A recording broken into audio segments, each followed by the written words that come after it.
Bien, je vous invite à présenter ces instants au Seigneur avant de commencer.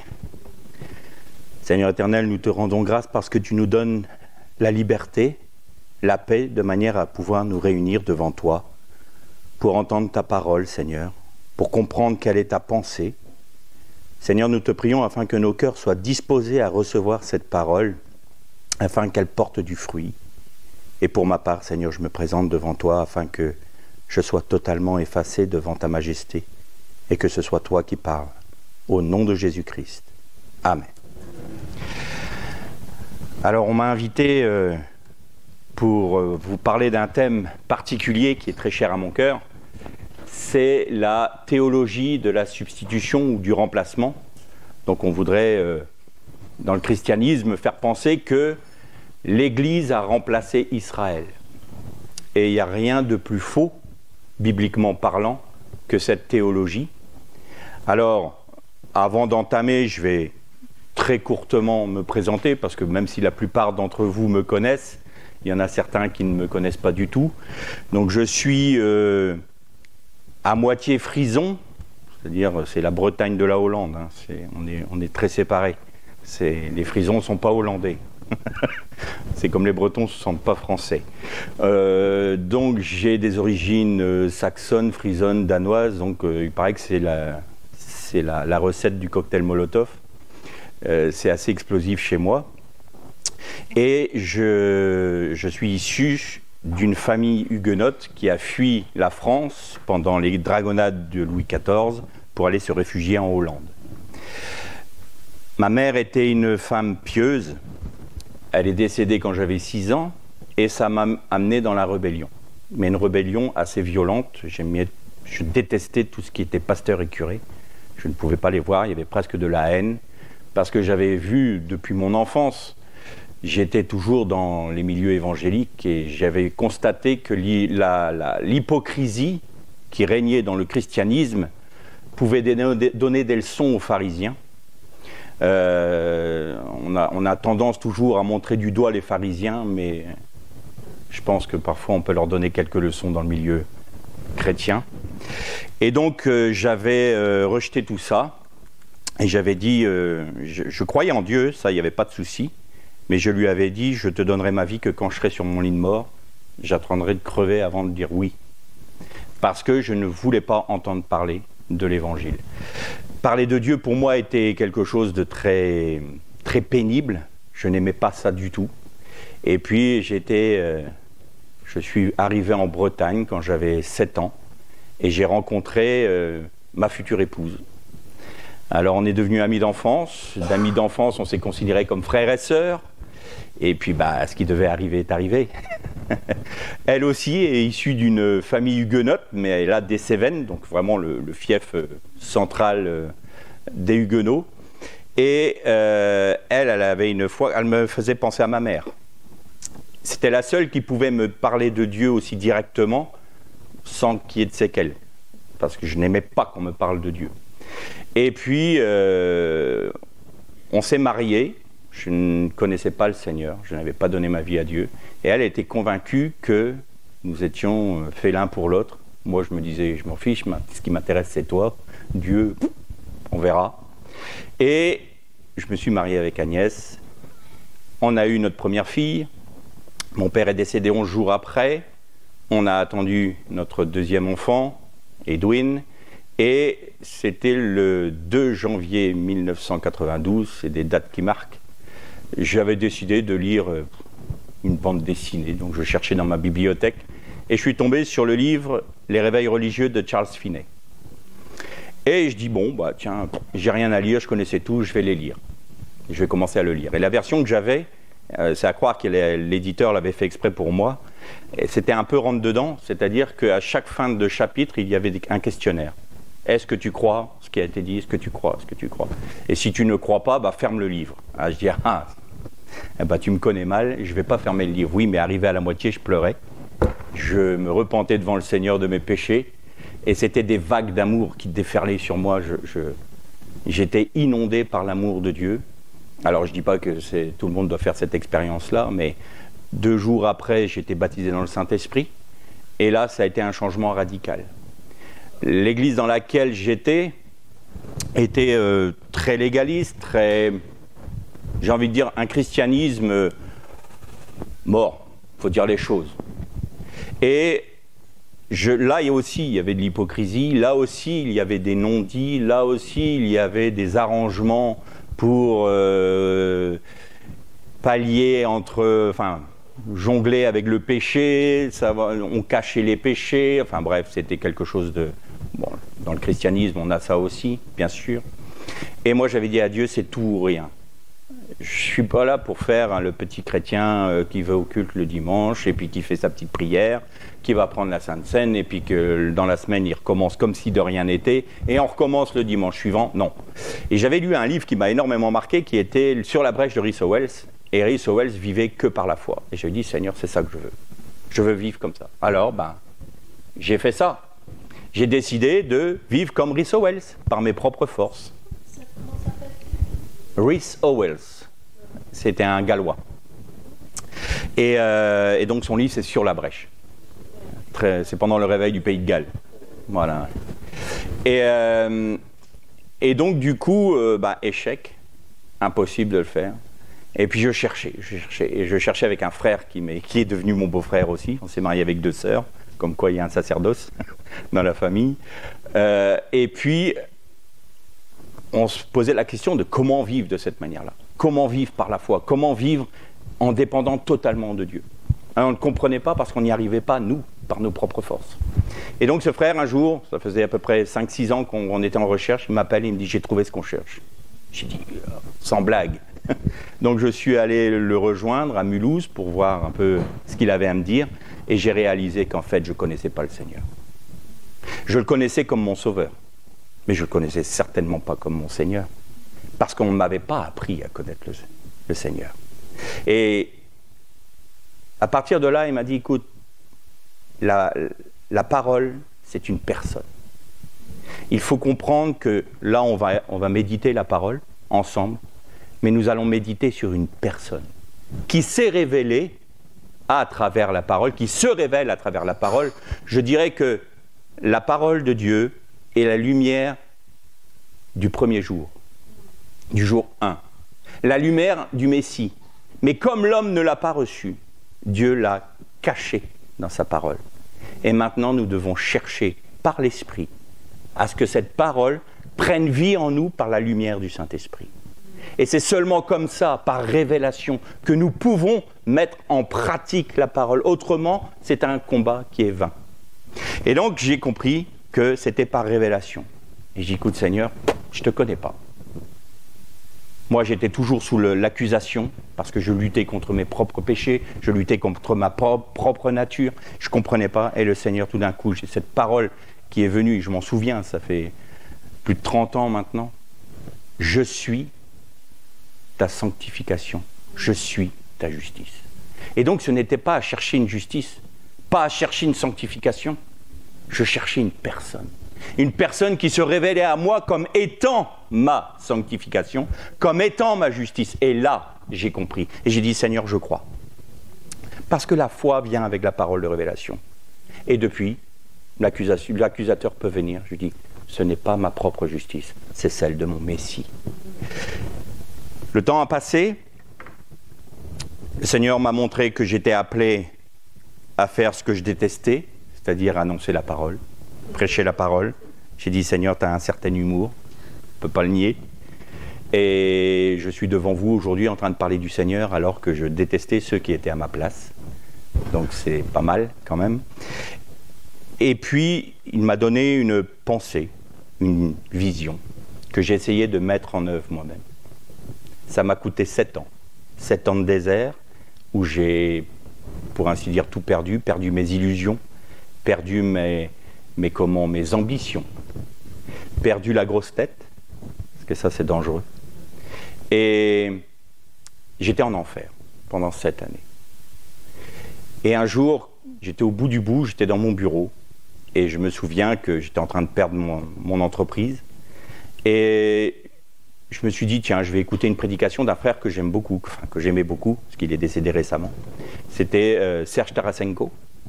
Et dans sa prédication, il parlait d'une expression hébraïque. Et moi, j'avais pour habitude, quand je prêchais, de chercher dans les Strong, ce qu'on fait tous.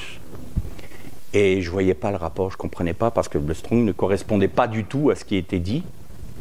Et j'ai dit, c'est pas possible, il me manque toute une dimension. Donc à ce moment-là, j'ai décidé d'apprendre l'hébreu. Et j'ai pris, ce jour-là, 6 heures de vidéo pour apprendre l'alphabet, pour apprendre certaines expressions. Et dans la prière, au fur et à mesure que je me remettais devant le Seigneur, que je me redonnais toute ma vie devant le Seigneur, en apprenant l'hébreu également, j'étais tout seul dans mon bureau, le Seigneur m'a dit, mais il faut que tu apprennes aussi la culture de mon peuple. Apprends à connaître mon peuple. Parce que si tu ne comprends pas mon peuple, tu ne comprendras pas ton christianisme. Et ça va être l'objet de notre méditation. Et il s'avère que dans ce même laps de temps, le petit reste de l'assemblée dans laquelle je prêchais, qui était une église franco-britannique, où j'avais été mis dehors parce que le message ne plaisait pas, eh bien ce petit reste-là s'est réuni à nouveau, il y a quelques années, sous l'impulsion d'Elisabeth, qui est venue me voir et qui dit, voilà, je compte faire des réunions à la maison. Et aujourd'hui, me voilà. Je recommence à prêcher, mais avec une autre pensée, une autre vision. Le Seigneur a dû démolir des monuments spirituels, religieux que je m'étais fait de par ma culture chrétienne, évangélique. Il a dû abattre des bâtiments entiers pour reconstruire sur une autre base. Et c'est justement cette base dont nous allons parler aujourd'hui. Donc voilà, vous connaissez succinctement mon témoignage. Et on va donc méditer sur la théologie du remplacement. Est-ce qu'Israël a été rejeté par Dieu? Est-ce qu'Israël est maintenant une nation comme les autres dans le monde? Est-ce qu'Israël n'a plus de valeur? Est-ce que l'Église est maintenant l'Israël que Dieu s'est choisi? Eh bien, nous allons le voir ensemble. Et je vous invite à ouvrir vos Bibles, si vous le voulez, dans le livre des Actes. Et on va lire au chapitre 15. Livre des Actes, chapitre 15.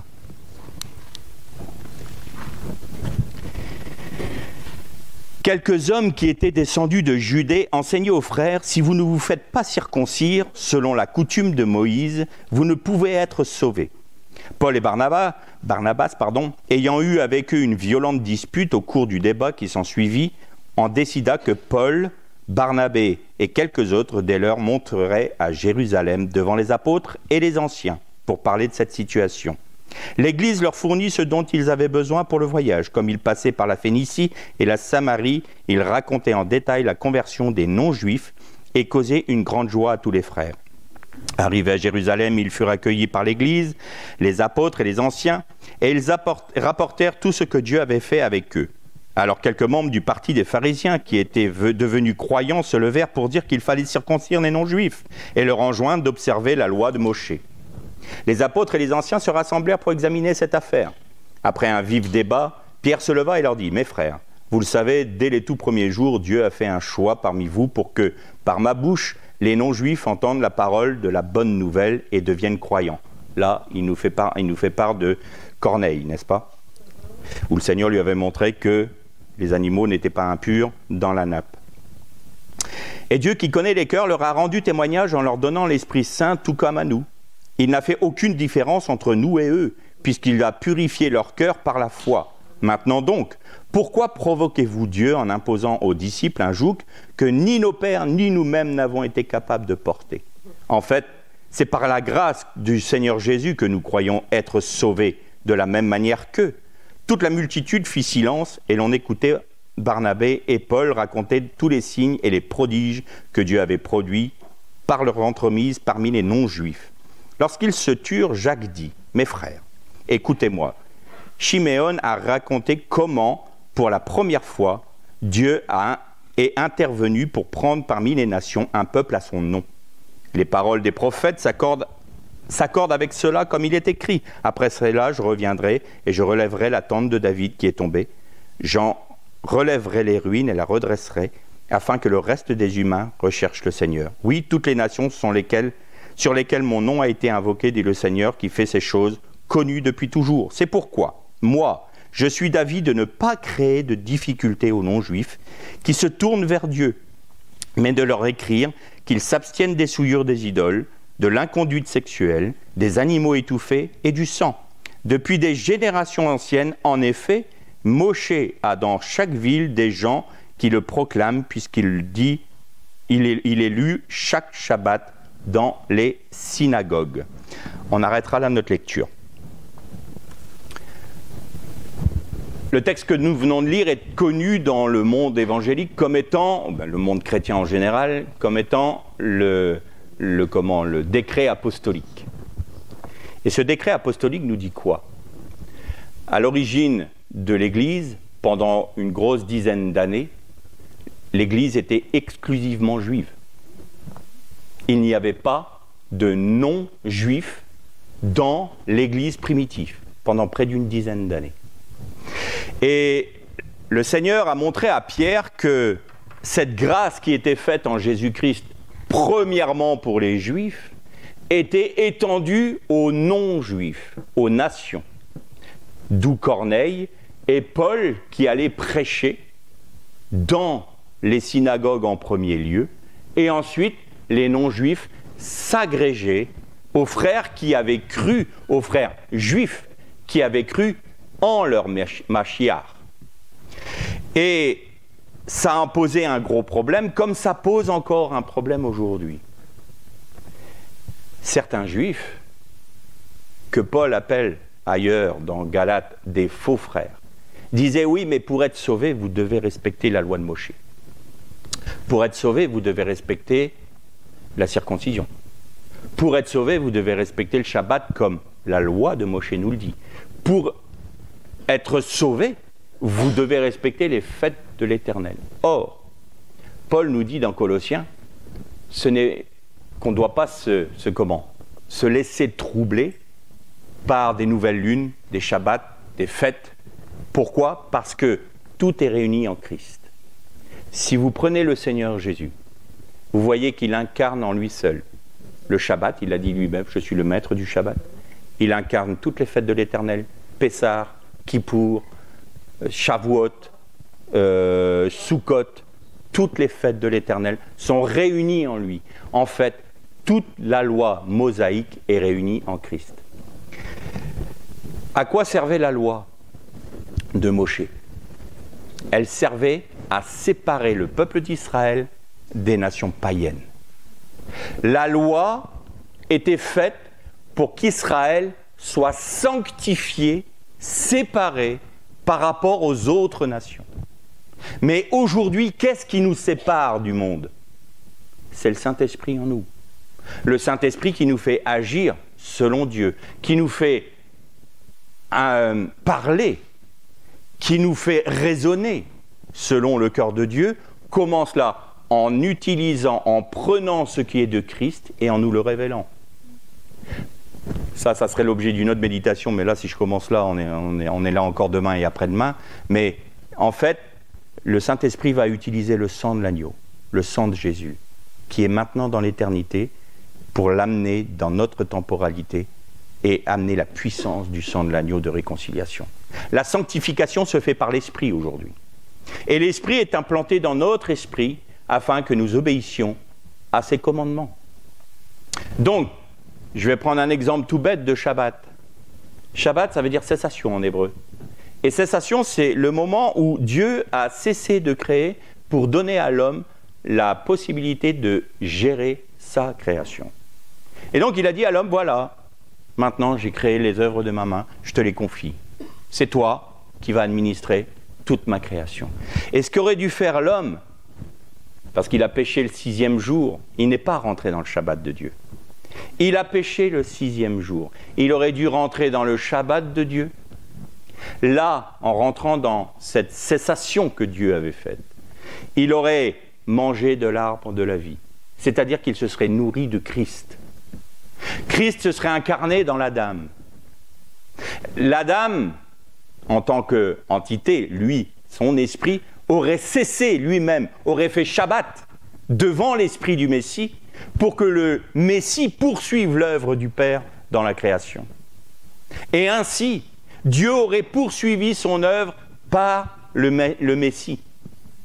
Et là, l'Adam aurait pu manger de l'arbre de la connaissance du bien et du mal, parce que, en fait, c'est juger de ce qui est bien et de ce qui est mal. Or, l'homme, par ses limites, ne peut pas juger de ce qui est bien, de ce qui est mal. Seul Dieu peut le faire. Et en ayant reçu l'esprit du Messie, il aurait pu être capable de juger de ce qui est bien, du bien et du mal, par l'esprit du Messie. La chute est arrivée. Pour ça que la mort est rentrée par le premier Adam, et par le deuxième Adam, nous avons la vie. Mais il fallait que le deuxième Adam verse son sang pour régler le problème de la chute. Alors, l'Église primitive, je termine sur le Shabbat, on peut respecter le Shabbat comme une journée comme aujourd'hui. Mais, si on ne le vit pas dans notre cœur, ça veut dire quoi Shabbat en fait? Ça veut dire que tous les jours de notre vie, à chaque instant, à chaque heure, nous disons à Dieu, je cesse d'agir par moi-même et je vais te laisser faire. Je vais te laisser faire ton œuvre dans ma vie, je vais te laisser faire ton œuvre à travers ma vie, je vais laisser Christ vivre en moi pleinement, en étant totalement effacé, pour que toi, tu puisses agir, te glorifier et sanctifier ton nom parmi les hommes. Ça, c'est le Shabbat. Et le Shabbat, ce n'est pas un samedi, ce n'est pas un dimanche. Ce combat-là, cette division qui se fait dans le monde chrétien n'a pas lieu d'être. D'autant plus qu'il y a une lettre de Pline le Jeune à Trajan, qui un jour dit Sire, on a un problème.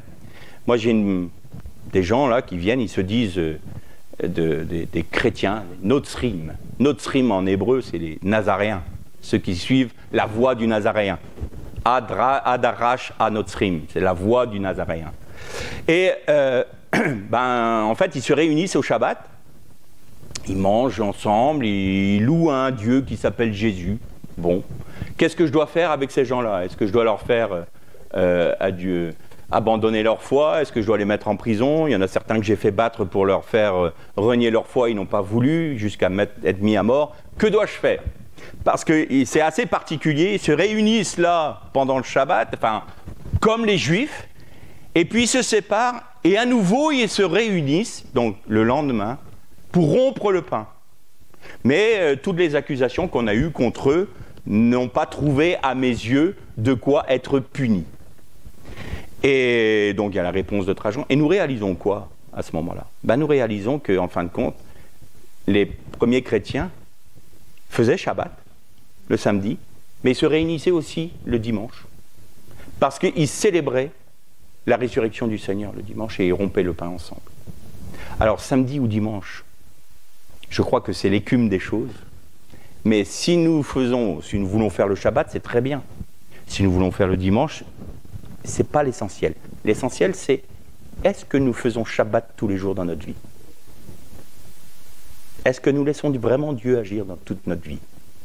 Est-ce que nous faisons que sa volonté? Ça, c'est Shabbat. C'est juste pour cet exemple-là. Et donc, que s'est-il passé dans l'Église?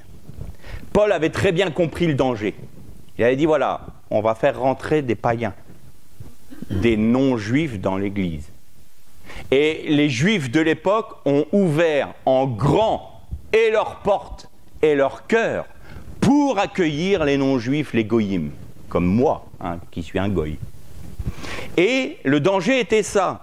Paul avait compris, d'ailleurs on voit avec quelle délicatesse il parle à l'église de Rome, parce que l'église de Rome était composée grosso modo de 50% de juifs, 50% de non-juifs.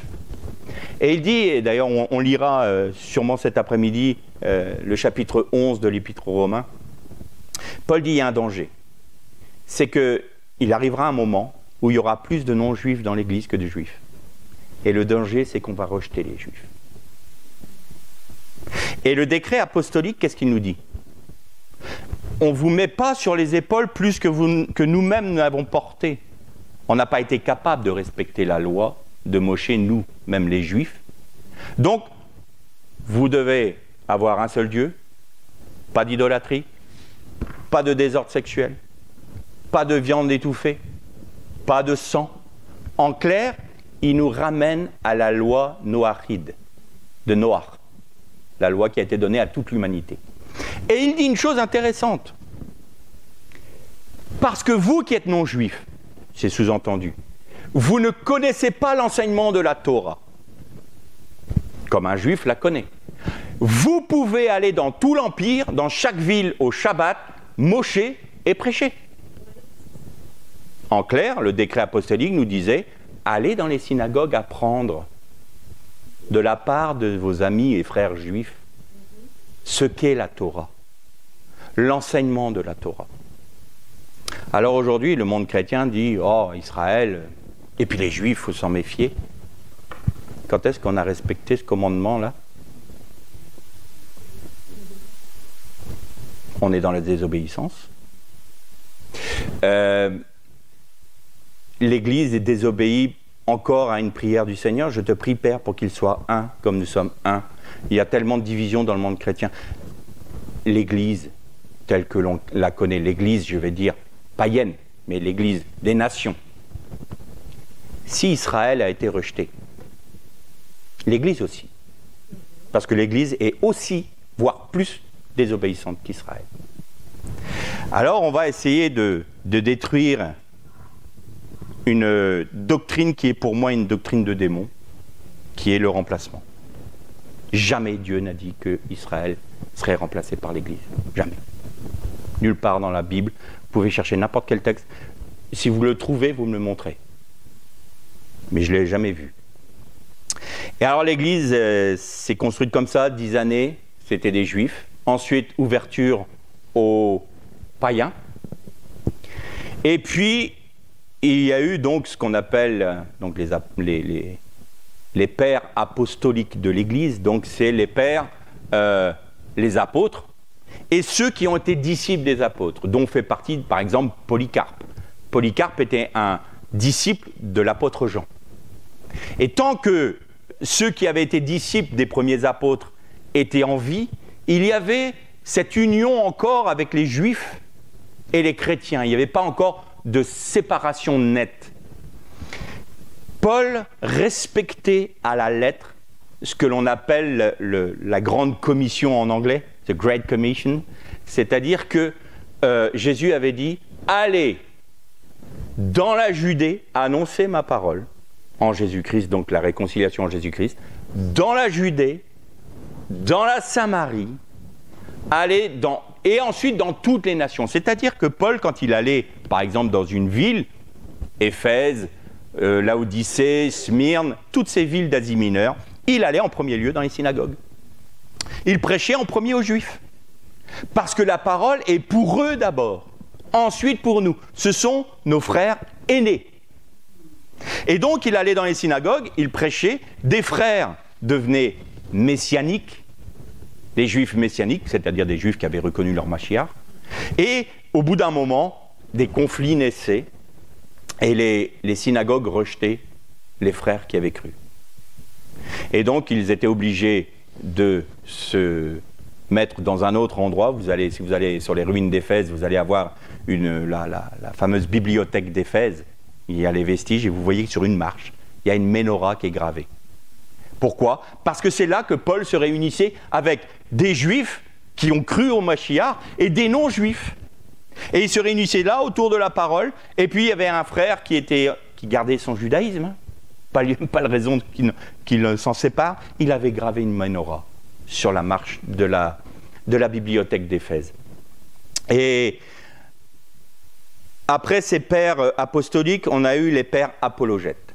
Alors là, ça a été le commencement de la fin. Pourquoi? Parce que les pères apologètes, en fait, ils avaient suivi, c'était les successeurs des frères apostoliques, des pères apostoliques. Et eux, c'était des philosophes grecs pour la majeure partie.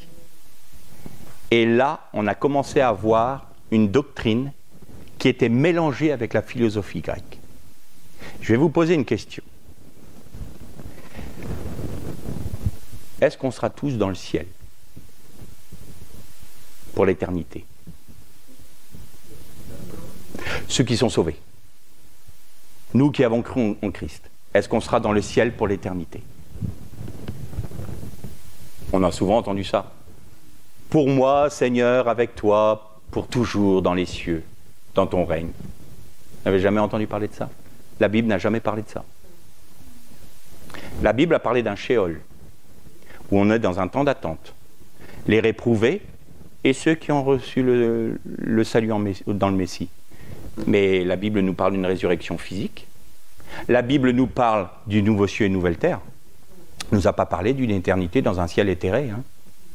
Vous savez d'où ça vient, cette doctrine que l'on voit dans le monde chrétien et dans le monde évangélique? Je serai au ciel avec toi pour toujours. Même des cantiques chantent ça. Il n'y a rien de plus faux que cette affirmation. Parce qu'on ne sera pas pour toujours dans le ciel, on sera sur les nouveaux cieux et la nouvelle terre. Il y aura les résidents de la Nouvelle Jérusalem et il y aura ceux qui feront partie des nations. Mais tous rachetés. Le plan initial de Dieu de création demeure, sauf qu'il n'y aura plus de péché.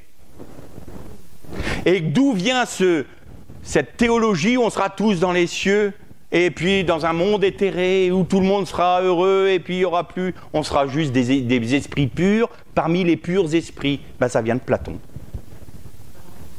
C'est du platonicisme. Qu'est-ce que disait Platon? La chair est mauvaise. La matière est mauvaise. Donc faites ce que vous voulez avec votre corps. Ça arrangeait bien les Nicolaïtes.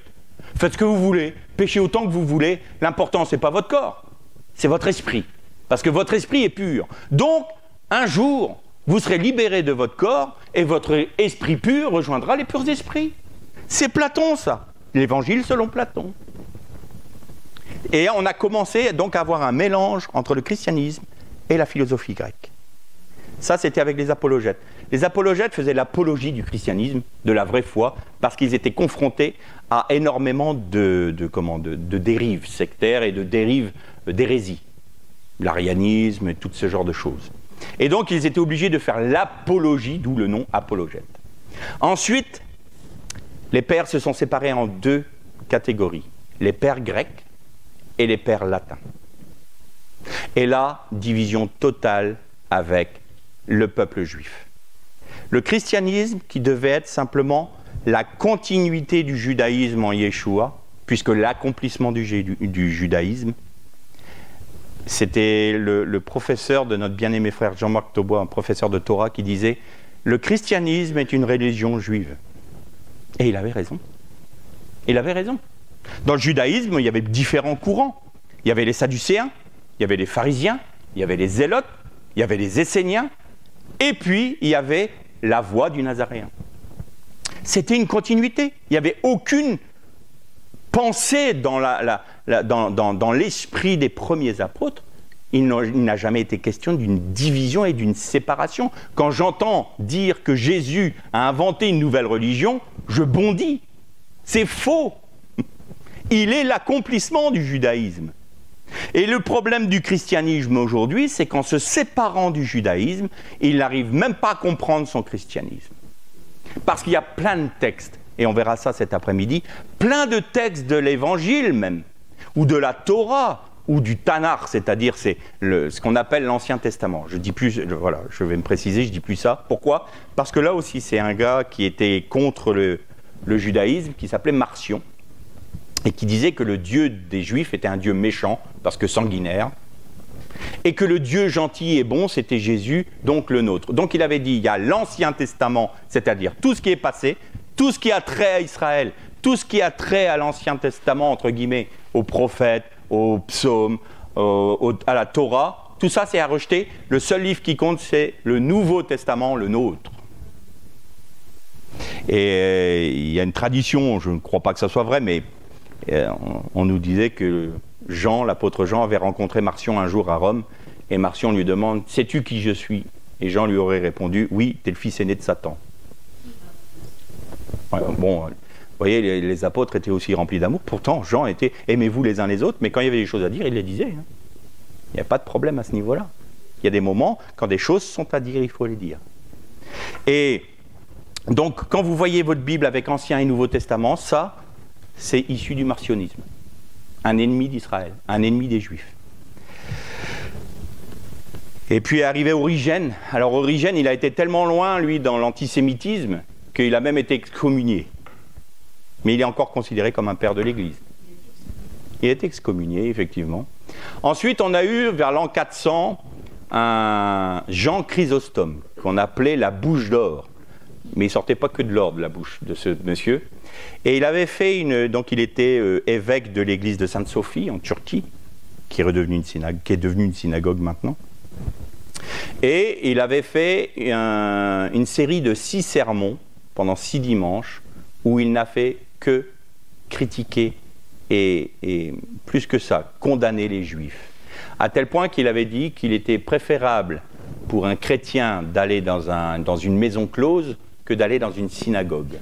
Et il accusait les Juifs de tuer les enfants chrétiens pour mettre leur sang dans leur matzot. Alors, quand on connaît la loi juive, mettre du sang dans une matzah, dans le pain azim, voilà, il n'y a pas plus... Mais tout ça, il savait très bien, il connaissait la loi juive, il connaissait cela. Mais il fallait distiller dans le peuple, dans le christianisme, un antisémitisme fondamental, je dirais. Donc vous savez qu'à cette époque-là, les gens ne lisaient pas. Donc ils écoutaient ceux qui étaient les érudits. Et les érudits, c'était ces gens-là qui leur mettaient ça dans la tête. Et aujourd'hui, vous allez voir jusqu'où a été cette abomination. C'est qu'on a accusé donc les Juifs d'avoir tué Jésus. Ils ont tué Dieu. C'est Jean Calvin, des siècles plus tard, qui a dit « Mais c'est n'importe quoi. Comment peut-on tuer Dieu ? C'est pas possible. Donc vous accusez les Juifs d'un meurtre qu'ils ne peuvent pas commettre. » Et puis, ils oublient surtout une parole de Jésus, qui a dit « Nul ne prend ma vie. Je la donne de moi-même. Nul ne peut me l'ôter. » Et puis, on va aller plus loin. Vous savez que Jésus a été donc jugé et condamné. On dit « Oh, tout Israël, ces méchants juifs. » On dit « Crucifie-le, crucifie-le. » C'était dans le prétoire, ça. Hein. Et donc, dans le Sanhédrin, vous ne rentriez pas comme ça. Hein. Ce n'était pas le peuple qui rentrait dedans. Hein. Seulement certains. Parce que ceux qui étaient en train d'accuser Jésus, c'était les prêtres. Les prêtres du temple qui étaient sadducéens pour majorité. Et les sadducéens ne pouvaient pas voir Jésus. Autant que les pharisiens, certains pharisiens, ils ont voulu le tuer parce que dans le pharisaïsme, nous, on a retenu que les pharisiens qui étaient hypocrites. Mais il y a des pharisiens qui sont devenus de véritables frères. C'est les premiers juifs à s'être convertis au christianisme, qui est reconnu leur Mashiach, plus précis. C'est les premiers. Parmi tous les juifs, ce n'est pas les sadducéens, ce n'est pas les esséniens, ce n'est pas les zélotes, certainement pas, c'est les pharisiens. Et pourtant, c'est eux sur qui on bave le plus, entre guillemets. Et les sadducéens, c'était ceux qui avaient la prêtrise, et vous remarquez que quand Jésus a dit « Jérusalem, Jérusalem, toi qui tues les prophètes », pourquoi? Et là encore, il faut rentrer dans la culture juive. Parce qu'à l'époque, les prêtres du temple étaient aussi corrompus, et donc ils étaient mis en garde par les prophètes. Et comme ils étaient mis à la lumière, que leur agissement dans les méandres du temple était mis à la lumière par les prophètes, ils n'avaient de cesse que de vouloir les tuer. Et donc Jérusalem, pourquoi il dit Jérusalem? Parce qu'à Jérusalem résidait le temple de l'Éternel, où il y avait la prêtrise. Donc c'était les prêtres contre les prophètes de l'Éternel qui révélaient leurs péchés. Et c'est pour ça que Jésus dit Jérusalem, toi qui tues les prophètes. C'est-à-dire que, par exemple, du temps de Jésus, il y avait Caïphe, qui était souverain sacrificateur. Il avait augmenté de 200% le prix des pigeons et des colombes. C'est-à-dire qu'il spoliait les plus pauvres pour s'enrichir. Voilà. Donc il y avait ces prêtres-là et certains accusateurs dans le peuple qu'ils avaient pris comme témoins à charge, de manière à demander à Pilate de crucifier Jésus. Ce n'est pas tout Israël qui a demandé à ça. Loin de là. Je vais encore aller plus loin.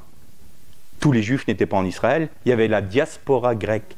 Beaucoup étaient dans les régions de l'Empire grec.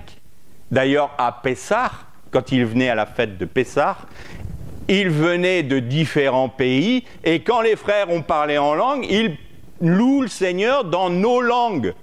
On les comprend. C'était des Juifs qui étaient là, ce n'étaient pas des gens des nations. Ils venaient pour la fête de Pessah. Et donc, il y avait une diaspora déjà là. Donc, les chrétiens, parce que là, ça y est, la division s'est faite avec les pères les pères grecs et les pères latins, on a accusé les Juifs de tuer Jésus. Là, je viens de démontrer que c'était une aberration. Et puis ça a été plus loin, on a eu la fameuse théorie du Juif errant. Le Juif est condamné à errer sur toute la terre pour toute sa vie, en pénitence d'avoir tué Jésus. Alors on peut donner l'impression que, oh, voilà, ils ont fait un... Mais non, non, non, c'est bien plus grave que ça. Bien plus grave que ça. Qui a été condamné à être errant sur la terre dans la Bible? Caïn. Et donc la généalogie de Caïn a détourné sa malédiction pour la reporter sur le peuple de Dieu. Il a dit d'errant que je suis, maintenant c'est toi que je vais rendre errant. C'est-à-dire que là, on est allié avec Satan. Quand on rejette les Juifs en tant que Juifs, nous sommes alliés avec Satan. D'où la doctrine du remplacement est une doctrine de démon. Je le dis, je l'affirme, et ça, rien ne m'en délogera. Parce que ce n'est pas biblique. Du coup, le Juif errant, qu'est-ce qui s'est passé au Moyen-Âge? Eh bien, les Juifs étaient convertis de force pour pouvoir avoir une vie normale, mais on ne leur a jamais accordé une vie normale. Et il y a eu un petit humour du Seigneur malgré tout. À l'époque, tous ceux qui faisaient des affaires, qui prêtaient de l'argent, les usuriers étaient très mal vus, parce que la noblesse, c'était les bâtisseurs de cathédrales, donc les tailleurs de pierre, les charpentiers, enfin, vous savez, tous ceux qu'on méprise aujourd'hui.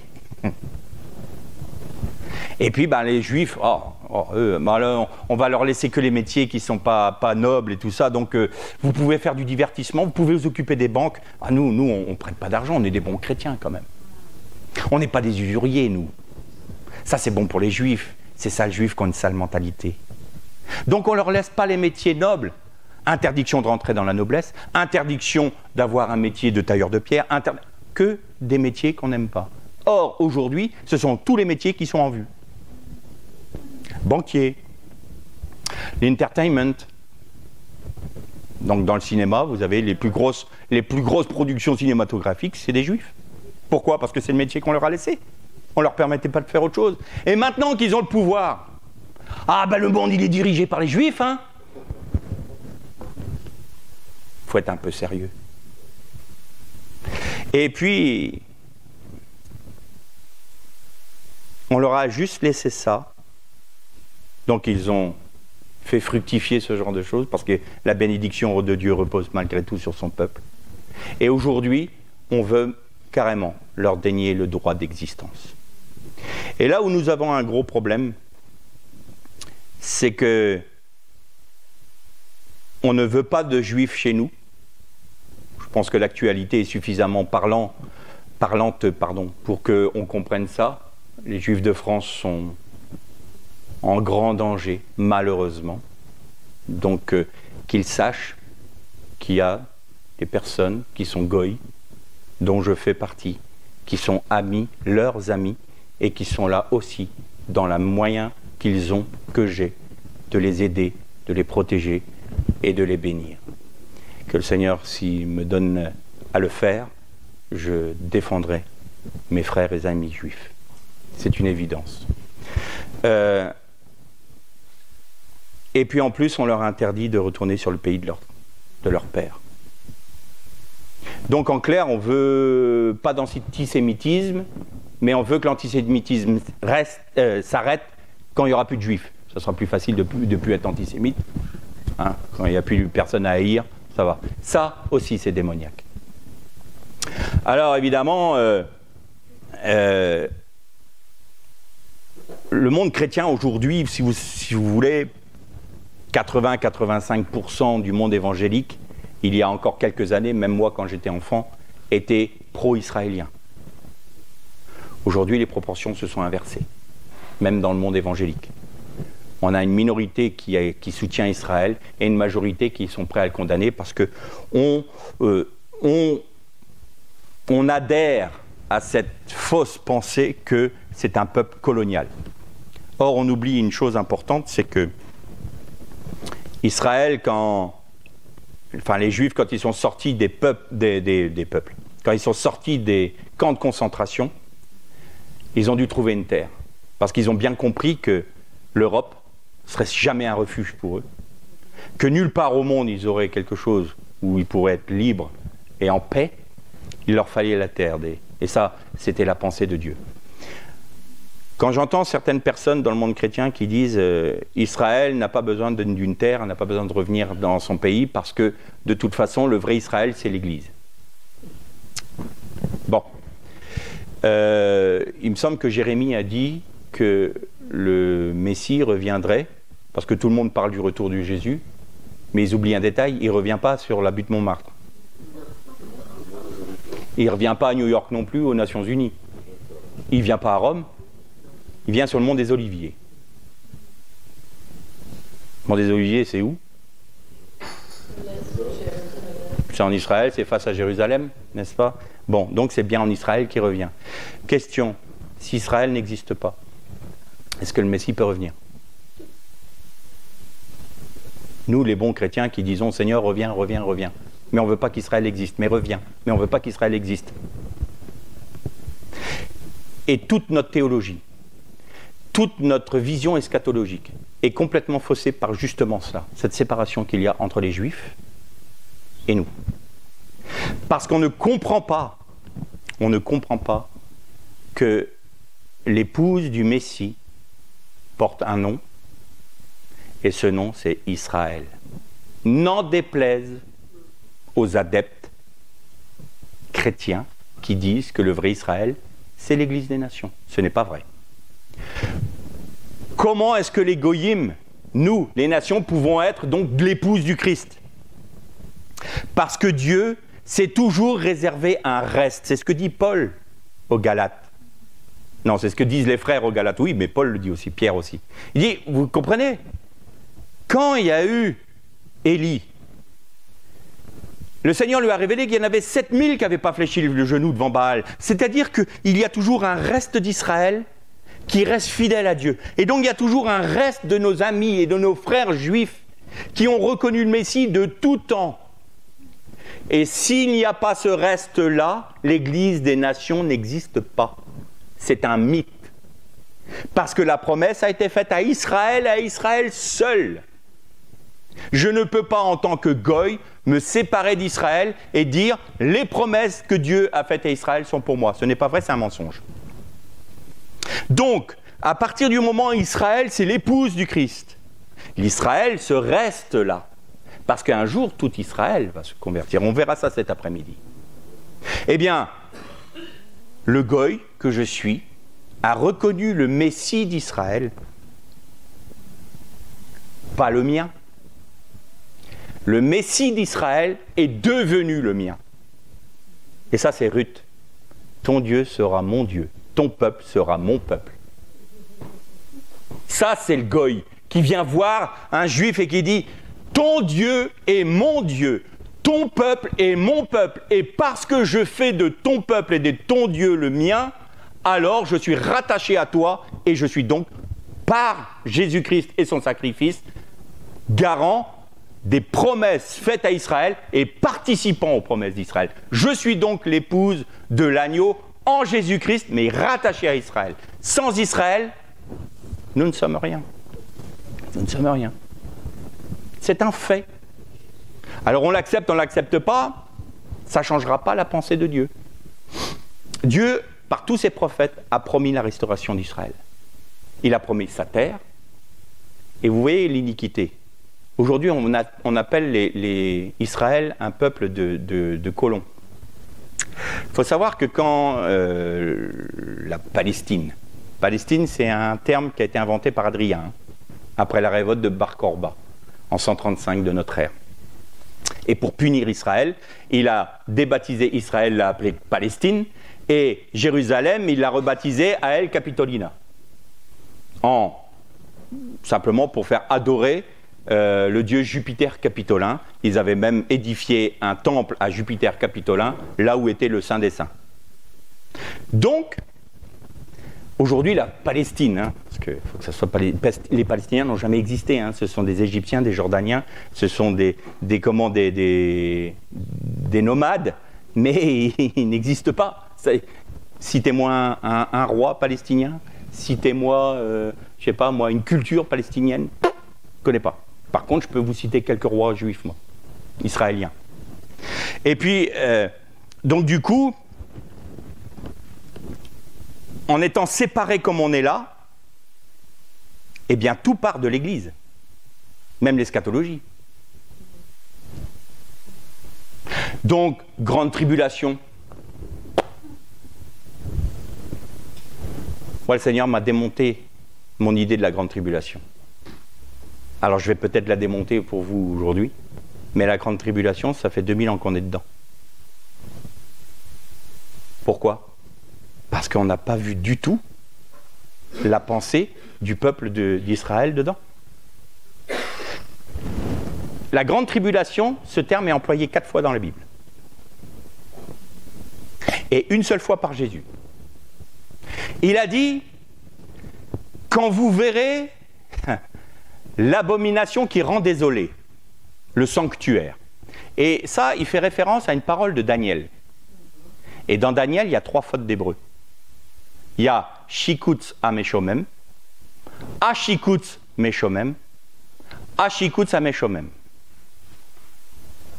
Alors, soit le Saint-Esprit fait des fautes d'hébreu, soit il y a une réalité cachée dedans.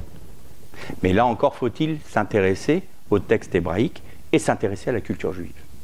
Et donc, c'est que le lecteur fasse attention. Donc, je vous prie de porter bien attention à ce que je suis en train de vous dire, là, dit Jésus. Et cette faute d'orthographe a été reproduite dans le grec au moment où Jésus parle. Pour montrer comment même les traducteurs de l'époque voulaient que, à la lettre près, ça soit vraiment la pensée juive. Et Jésus dit une réponse à ses disciples qui lui posent cette question. Rabouni, quel sera le signe de ton avènement? Et Jésus répond, vous entendrez parler de guerre, de bruit de guerre, une nation s'élèvera contre une autre nation, de tremblements de terre, mais ne vous inquiétez pas, car ces choses doivent arriver. Réflexion, quels sont les signes de ton retour, Seigneur? Il y aura des tremblements de terre, il y aura des guerres, il y aura des bruits de guerre. C'est pas ce qu'il a dit. C'est pas du tout ce qu'il a dit. Il a dit, vous verrez ça, mais c'est pas ça le signe. Le signe au singulier, c'est quand vous verrez le Shikutz Ameshomem. C'est en clair, l'hébreu est assez cru. Hein. C'est l'excrément qui rend désolé. C'est-à-dire, Ashikutz, c'est un excrément. Ameshomem, c'est qui rend vil. Mais on peut dire aussi, quand vous verrez l'idole qui rend le lieu saint désolé. Et dans un autre évangile, il est dit, quand vous verrez les armées environner Jérusalem, alors que ceux qui sont en Judée fuient, priez pour que ce ne soit pas en hiver, que les femmes enceintes... Voyez tout ce texte-là. Ce sera un temps de grande tribulation. C'est le seul endroit où Jésus parle d'une grande tribulation. Et nous, dans notre culture évangélique et dans notre culture chrétienne, la grande tribulation, c'est le règne de l'Antichrist. C'est pas ce que Jésus a dit. Il a dit que ça sera une grande tribulation pour qui? Tous les jours de l'Éternel, c'est qui? Le grand jour de l'Éternel, jour sombre de Jacob. Que ceux qui sont en Judée... Alors, pardon, je pose une question. Admettons que j'ai tort. Très bien. Est-ce que tous les chrétiens sont en Judée aujourd'hui? Jésus a dit que ceux qui sont en Judée fuient. Hein. Donc, ceux qui sont ici en Bretagne, on n'est pas concernés par cette parole. Donc la grande tribulation, c'est pour qui? C'est quoi? Comment? C'est quoi la grande tribulation de Jacob? Israël a connu plusieurs... diaspora, déportation, à cause de leurs péchés. Babylone, Assyriens, et puis le plus grand de tous, le romain. Égypte, ce n'était pas à cause de leur faute, mais ils ont été 430 ans en Égypte et 230 ans sous l'esclavage. Assyriens, les 10 tribus d'Éphraïm, donc Israël, ne sont jamais revenus de la diaspora, mais Juda est revenu. Babylone, 70 ans. La diaspora romaine, 2000 ans. Ce sera un temps de grande tribulation pour Jacob, comme il n'y a jamais eu et comme il n'y aura plus jamais. Pourquoi? C'est le prophète Ézéchiel qui nous révèle ça. Ce sera un jour terrible pour Jacob, et il y a juste cet insert, le temps des nations. Le temps des nations. Si Israël avait reconnu son Messie à la prédication de Pierre, dans Actes, dans le livre des Actes, frère, voilà celui qui a été annoncé par les prophètes, celui qui a été annoncé par Moshé. Si vous dites maintenant, béni soit celui qui vient au nom du Seigneur, alors vous reconnaissez le Messie. Si tout Israël avait reconnu le Messie à ce moment-là, Jésus revenait. Un instant. Et là, nous ne serions pas, nous, là. On ne serait pas sauvés. Alors, et on le lira cet après-midi, Paul dit, il y a eu un faux pas d'Israël. Ils n'ont pas reconnu leur Messie. Et ce faux pas d'Israël, loin de les disqualifier de la pensée de Dieu et de le rejeter de la pensée de Dieu et des promesses de Dieu, c'est un temps pour vous, les nations, que Dieu vous réserve de manière à ce que vous vous repentiez, que vous vous attachiez à Israël en Jésus-Christ et que vous soyez sauvés. Et vous voyez l'iniquité de ce remplacement? C'est Israël n'a plus lieu d'être. C'est que nous, non seulement ils nous ont ouvert en grand leurs bras et leurs portes, nous les avons rejetés, nous les avons accusés, nous les avons persécutés jusqu'à la Shoah. C'est un christianisme, il y a un christianisme antisémite de manière fondamentale. Il ne faut pas rêver. Aujourd'hui, il y a des chrétiens qui ne vont certainement pas pleurer sur cette malheureuse famille Bibas. Mais on va pleurer sur des faux enfants tués en Palestine, alors qu'on sait que le Hamas fait des... Ils sont bons à Hollywood. Mais là, tant que c'est juif, une femme juive qui se fait violer, personne ne bouge. On est des bons chrétiens. Les juifs sont mauvais, et c'est les juifs errants.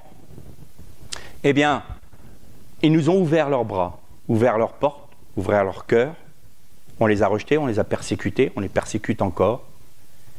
On leur dénie le droit de vivre, d'exister. On leur a volé leurs promesses. Vous entrez dans une église catholique, vous allez avoir un tabernacle, le souverain pontife, mais tous ces termes-là sont des termes qui sont pris dans le temple. On leur a volé leurs fêtes. Tout ça pour qu'ils soient effacés. Et aujourd'hui, on leur dit, on n'a plus besoin de vous. Vos promesses sont les nôtres. Et vous remarquez que ce christianisme est quand même pourri dans le fond. Parce que il va dire, ah, les promesses d'Israël, c'est pour nous, hein, c'est pour l'Église. Par contre, les remontrances, ça c'est bien pour Israël. Vous serez jugés, vous serez condamnés. Ah bah oui, là, vous serez jugés. Là, tout d'un coup, nous, on ne les prend pas. Je peux vous dire une chose, si Dieu a rejeté Israël, ça veut dire qu'il est parjure. Quand on dit que Dieu a rejeté Israël, on fait Dieu menteur. C'est aussi simple que ça. Et si Israël est rejeté, alors l'Église aussi.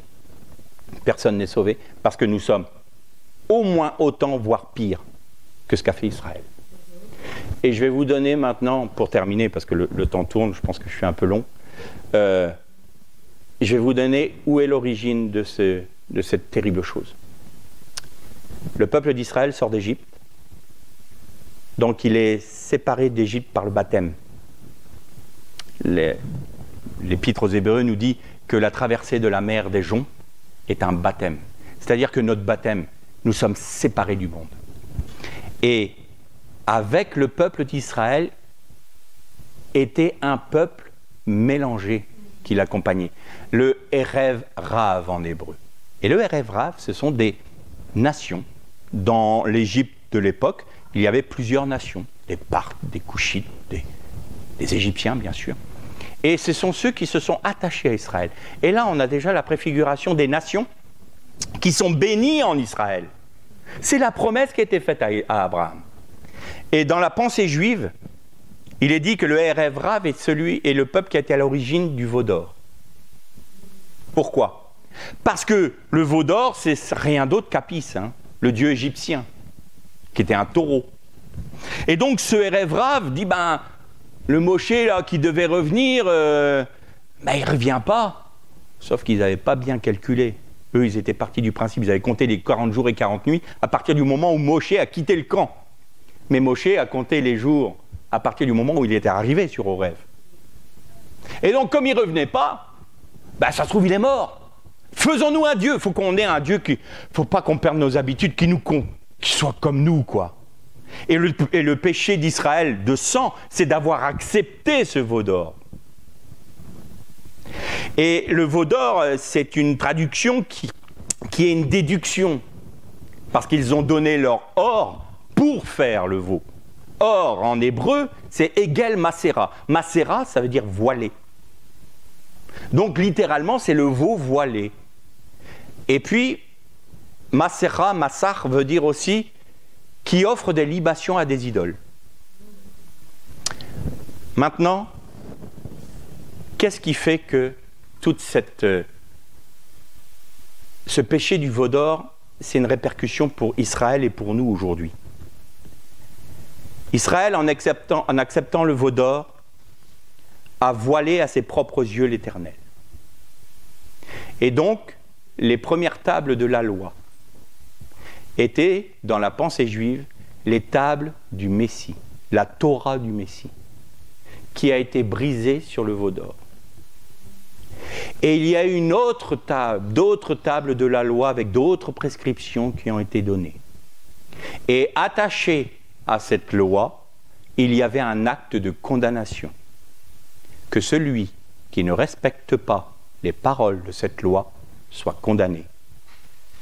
Donc, c'est ça que Paul dit aux Colossiens. En Jésus-Christ, l'acte de condamnation qui nous était défavorable a été cloué à la croix. Et qu'est-ce qu'a fait le Messie? Moshe, à sa mort, dit « Il viendra après moi un prophète comme moi. Faites tout ce qu'il vous dira. » Que dit Philippe à Nathanaël? Nous avons trouvé le Mashiach ben Yosef, celui dont Moïse a parlé. On pourrait parler du Mashiach ben Yosef, mais là, non, il faut que je m'arrête, il faut que je me concentre. Et c'est le Messie. Et qu'est-ce qu'a fait Jésus? Il a fait 5 discours. 5 discours sur la montagne. 5 livres de la Torah. Vous avez entendu dire, mais moi je vous dis. Vous avez entendu dire, mais moi je vous dis. Vous avez entendu dire, mais moi je vous dis. C'est la Torah du Mashiach. Et ça, c'est ce qui a été empêché à Israël de recevoir à cause de leur idolâtrie. Et qu'est-ce que les nations qui ont fait ce veau d'or? Le Erev Rav. Qu'a fait le christianisme occidental? Il a dépouillé le Mashiach de la Torah pour le revêtir de la philosophie grecque. Et donc il est voilé aux yeux d'Israël. C'est nous, en grande partie, les chrétiens des nations, qui voilons à Israël leur Messie. Et si, à mon humble place, je peux être un outil entre les mains de mon maître pour dépouiller le Messie de la philosophie grecque et le revêtir de la Torah, de manière à ce que son peuple puisse le reconnaître et crier « Béni soit le nom de celui qui vient, non, béni soit celui qui vient au nom du Seigneur », afin que nos frères juifs reconnaissent leur Messie et que le Seigneur puisse revenir, parce que tout Israël sera sauvé. C'est une promesse qu'il a faite. Donc l'origine de cette division, de ce voile sur le cœur d'Israël, et du fait que nous ayons fait une idolâtrie, nous, une idole, eh bien vient du péché du veau d'or. Et c'est pour ça que Dieu a dit « Je verrai ce que je leur ferai ». Ce grand péché Parce que ce grand péché, nous en subissons encore les conséquences aujourd'hui. Non seulement Israël, mais nous en tant que nation. Alors comment est-ce que le voile peut se lever? Quand nous réalisons que ce qui est central, c'est Israël, parce que c'est le peuple choisi par Dieu, et que nous sommes rattachés en Jésus-Christ à ce peuple, et que ce peuple est une bénédiction pour les nations. C'est la promesse. Si nous rentrons dans cette vision-là, alors nous allons comprendre, et nous verrons ça cet après-midi, beaucoup de textes bibliques qui nous échappent, et où on a l'impression de passer dessus comme si c'était quelque chose de... Voilà, je vais vous dire, Jean rentra, vit le linge, plié à part, et il crut. Pourquoi? Les bergers vinrent et virent l'enfant emmailloté, et ils crurent. Pourquoi? Simplement parce que là, il nous faut nous rattacher à ce peuple, à sa culture et à sa vision de la Torah. Je ne dis pas qu'il n'y a pas de fable dans le rabbinisme, bien entendu, et Paul nous met en garde contre ça. Mais on ne peut pas rejeter les enseignements de ceux à qui a été donnée la Torah, par principe. Mais en utilisant ce que ces juifs-là, ces érudits juifs-là ont découvert dans la Torah, nous pouvons comprendre notre christianisme. Et il ne faut pas le rejeter. Il faut les prendre comme une racine. Nous sommes hantés sur ce peuple. Allez, je me permets encore 2 minutes. La menorah. La menorah, il y avait des boutons, des fleurs et des calices. Si vous prenez 3 branches, plus le pied, qu'on appelle le shamash, le serviteur, vous avez 39 boutons, fleurs et calices. Il y a combien de livres dans ce qu'on appelle l'Ancien Testament, dans les Écritures? 39 livres. D'accord? Les branches qui ont été enlevées d'Israël, si vous les remettez, si vous prenez que les calices, les boutons et les fleurs qui sont sur 3 branches, vous avez 26 livres. C'est la Brit Hadasha, le Nouveau Testament. Nous sommes rattachés à Israël. La Ménorah nous parle du peuple juif et des nations qui sont rattachées. Nous formons qu'un seul et même peuple. Si dans notre pensée, nous sommes dans une division, nous ne sommes plus dans la pensée de Dieu. Et quand Paul nous dit que nous devons nous juger nous-mêmes quand nous prenons le Saint-Repas, et que nous devons discerner le corps de Christ, eh bien discerner le corps du Christ passe aussi par le fait de reconnaître qu'Israël est le peuple de Dieu, qu'il a élu, qu'il a choisi, et qu'il ne remettra jamais en cause ses promesses, parce que Dieu n'est pas un menteur. Donc en étant rattaché à Israël et à sa culture, à ce qu'elle a reçu, la Torah, eh bien, nous faisons partie de ce peuple. Nous aimons ce peuple. Nous bénissons ce peuple. Et nous comprenons notre christianisme et nous comprenons sa parole. L'Echle Shalom.